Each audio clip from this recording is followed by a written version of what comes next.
In the last few years, AI boom has made a big impact across so many industries. How useful is Gen AI in practical terms? Is this actually solving real-world use cases?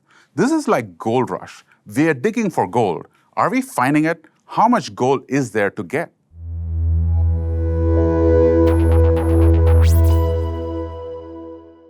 Hello, I'm Pradeep Vincent, SVP OCI Chief Technical Architect. Today I'm excited to discuss trends in AI and AI infrastructure.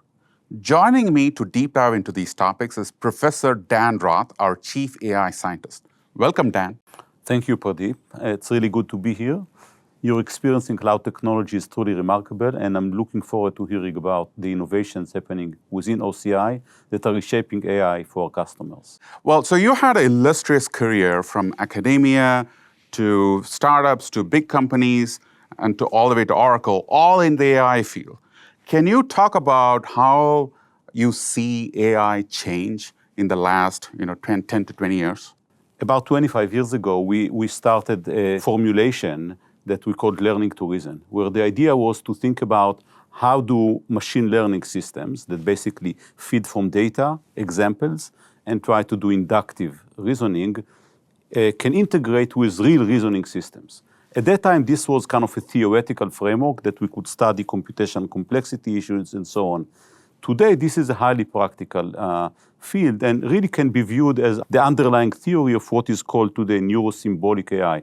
The idea that some tasks can only be accomplished via symbolic computation done on top of learning continuous representation. And this is one example of how things have evolved from theory to practice. So this is what we're doing today also in OCI, basically trying to figure out how to develop Gen AI services on top of models, facilitating ways for customers to interact with their data, to understand their data better, and to help solve enterprise problems. Well, so given your deep involvement, what do you think is different today? A lot of things are different.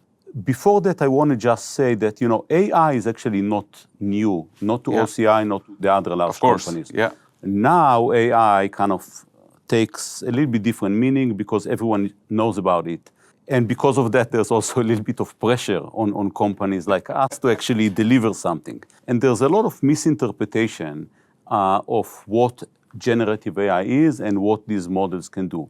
And why do we have this misinterpretation? So ChatGPT came to everyone's realization about 2 years ago. And to me, one of the key kind of events that has happened that really brought things to mind and kind of shaped my understanding of why do people misinterpret the technology, and they still do, is an interview that the New York Times technology journalist Kevin Roose had with ChatGPT.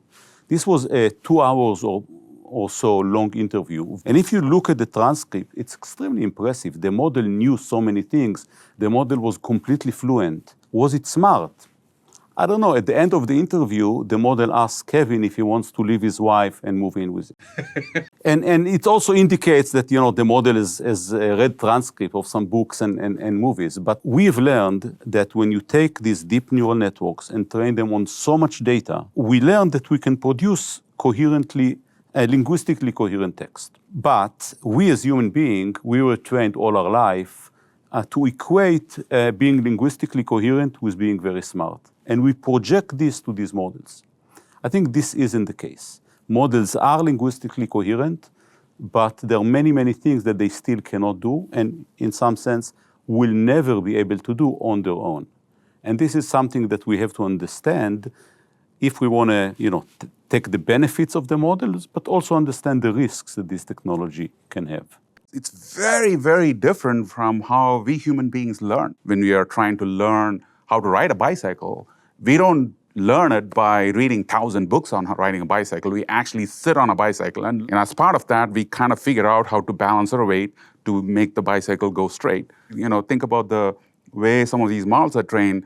It's lots and lots of text or lots of raw data is a very, very different dimension than how we have learned, right, over centuries. Yeah, completely agree. I mean, so even in text, models learn very differently than we are. But one thing that perhaps isn't clear to everyone is the scale of these training data. So models are being trained today on trillions of tokens. 1 trillion of token is 10 million books. So, and all the models today are being trained on multiples of this. How many books have you read or will you have read in your lifetime? Certainly not that many. So even if you are an avid reader and you read all the time, blogs, books, everything, you would read a book a week. So in your active lifetime, you'll read 3,000 books. So this is why we as human beings are so impressed that the model know everything. They've just read everything multiple times. Really, this is a sophisticated way to access memory.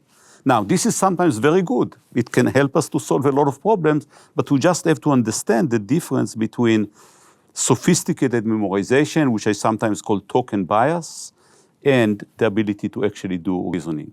And they can already do things that are very, very useful for us, mostly in text generation. But if we want to move to the area of decision making, we have to understand that this isn't the case. So having an example of spatial reasoning. So you can present to the model kind of a spatial reasoning puzzle. You know, put the spoon next to the saucer, put the plate in front of the saucer, put the knife next to it, and then ask the model, so what's the relation between the knife and the spoon? Now, if I give this question to you or to, in fact, to a 6-year-old, they will look at the text that I given, and they're going to take a piece of paper and draw it, and then we'll see what is the relation between the knife and the spoon. Now, you present this to a top model today, and the top model sometimes will get it, and people will be impressed. You know, they solve spatial reasoning. When you quantify it, you see that models actually are doing, you know, between 25 and 50%, depending on the difficulty of this problem. And this is really important to understand, because if we want models to support decision-making processes, sometimes it's not enough, right? So we definitely need to kind of build on top of these models. I want to give one other cool example, is pure text.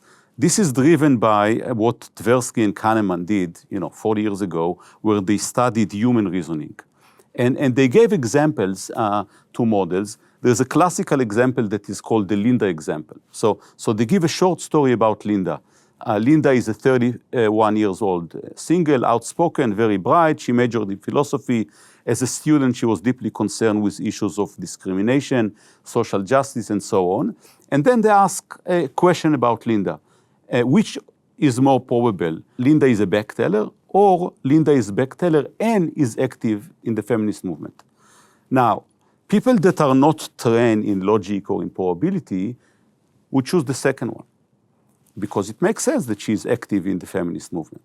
But if you think about it, this is a subset of the first one. So this is what they call the conjunctive fallacy. Now, you present this today to a top model, the top model knows. Not only it knows, it will tell you, this is Tversky and Kahneman conjunctive fallacy, and this is the explanation. You would think, okay, so they understand probability, they understand logic. But if you modify it in different ways, it's no longer the case. Now, the models are sophisticated. You cannot just take Linda and change it to Taylor Swift. Yeah, they do have some abstraction. Yes, they can do abstraction. They are very smart in kind of knowing how to access the information. So the model is a very sophisticated memorization machine.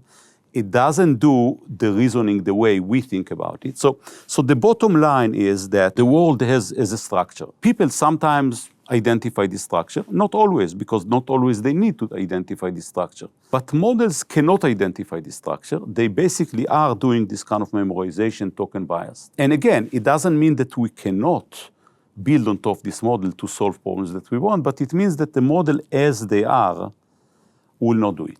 So can you share a few real-world examples of how we or perhaps others in the industry are solving this so that it actually addresses real-world problems? Yeah. So let me start with another example that will kind of motivate the approach that we are taking and other in the community are taking. So let's take computation. Computation is very, very difficult for models for various reasons. So basically, they cannot compute multiplication of 4-digit numbers. It's very difficult to train a model to do this correctly. And if you manage to do something that is okay, it will not generalize to 7-digit numbers. This learning problem is difficult. But instead of trying to train a model to do this computation, it's much easier to train a model by curating the appropriate data to spit out a piece of Python code that will do this computation. And of course, it will also generalize to 7-digit numbers. Yeah. And this is really the direction we should go, and we're going. Using the natural language abilities of the model to understand our information needs, we actually need to train them to use external tools when needed, or external specialized models or specialized solvers. And eventually what we are building is a system of models. It will be the general purpose model somewhere there, but it will be other models that are going to be specific to solve specific decision problems, solvers, calculators, and perhaps models that are also task specific or domain specific.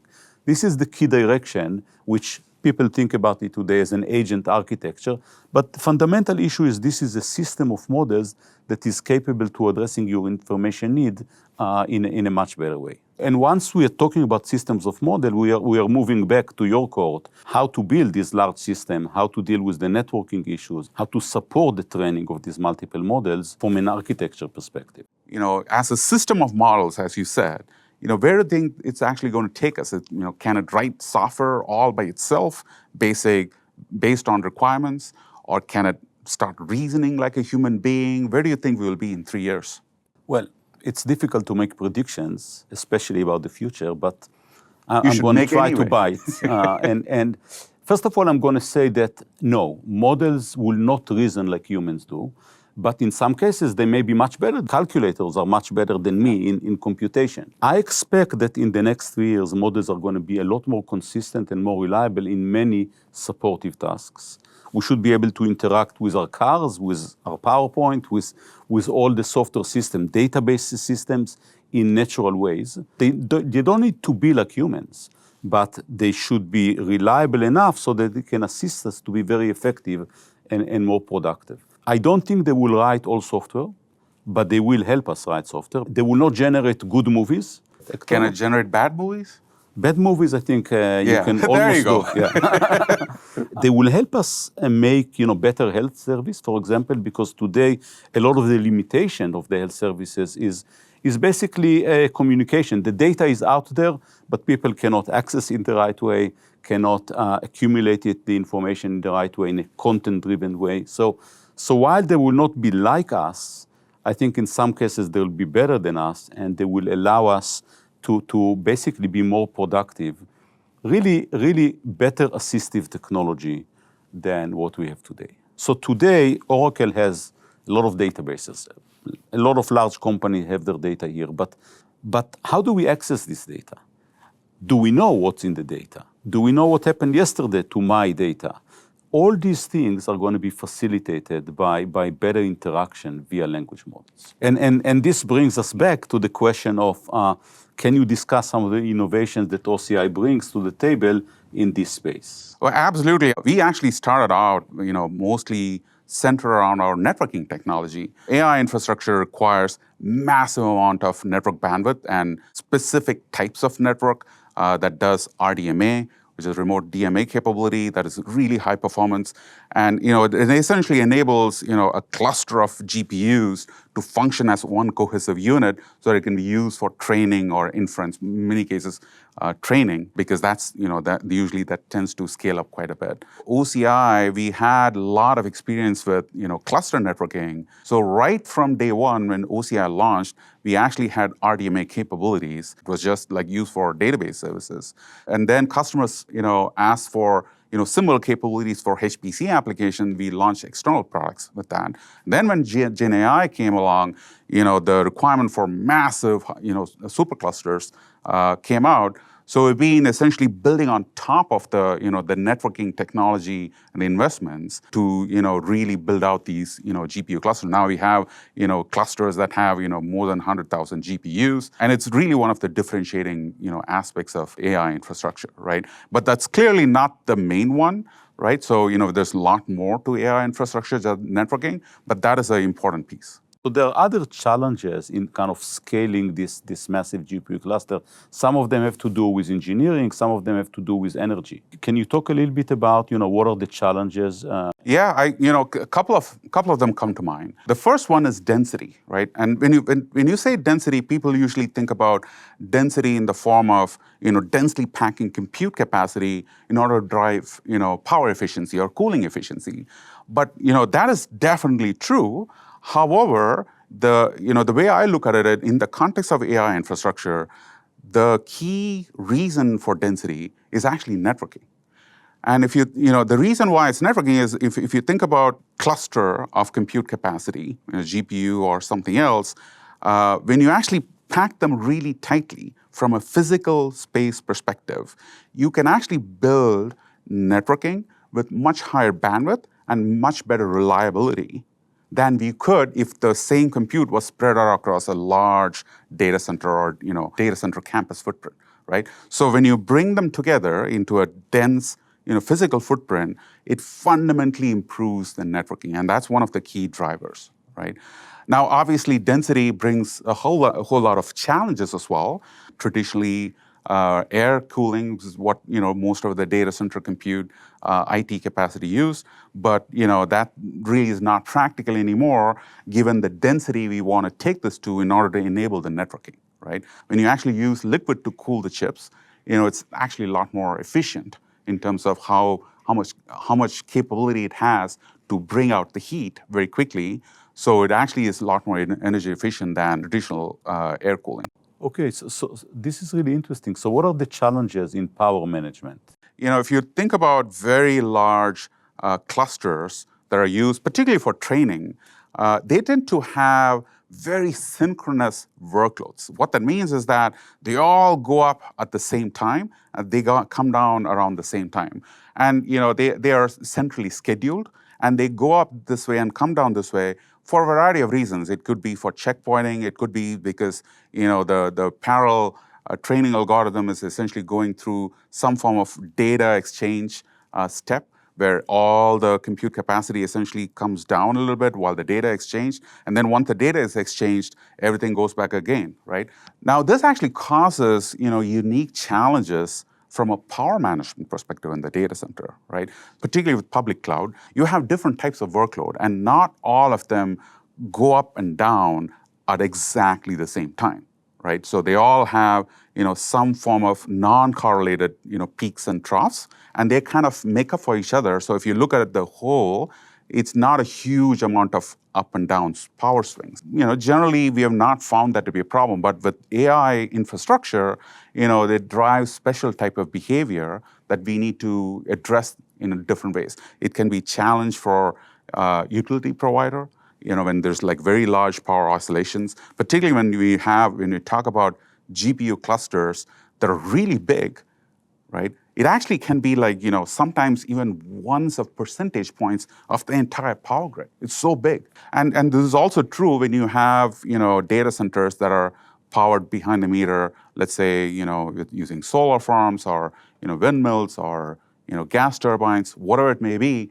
They all have similar looking challenges. They have some, differences, but the patterns all look the same. Essentially, they have a hard time handling, massive, power oscillations. We essentially have a whole bunch of techniques to address some of them. We have energy storage systems that we bring into the data center or somewhere in the data center campus that can essentially buffer some of these ups and downs. We also have functionality at the compute capacity level, GPU features, if you will, that will essentially smoothen out some of these power ramps. When the load drops, instead of dropping the power utilization all the way down, it can slowly degrade the power. And obviously, you also can do the same thing with software. So we use a combination of data center level innovation, energy store of some form, combine that with GPU level functionality, combine that with software level functionality.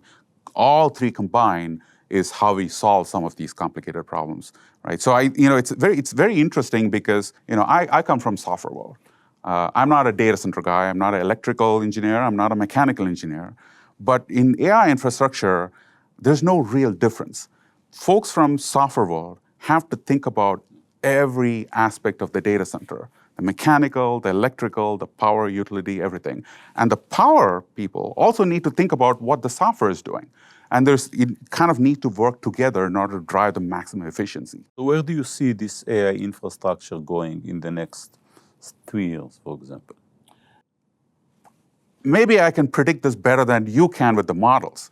So the innovation, the investment, and the challenges we see with very large clusters, we're going to have to continue to solve. We're going to have to continue to invest in order to serve that type of use case. But in addition to that, we see a couple of new emerging trend lines.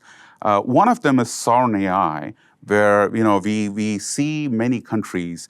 They want to have their own private AI clusters, and we are creating innovative ways to address many of them. They also want to keep the inferencing entirely local for data residency or sovereignty reasons.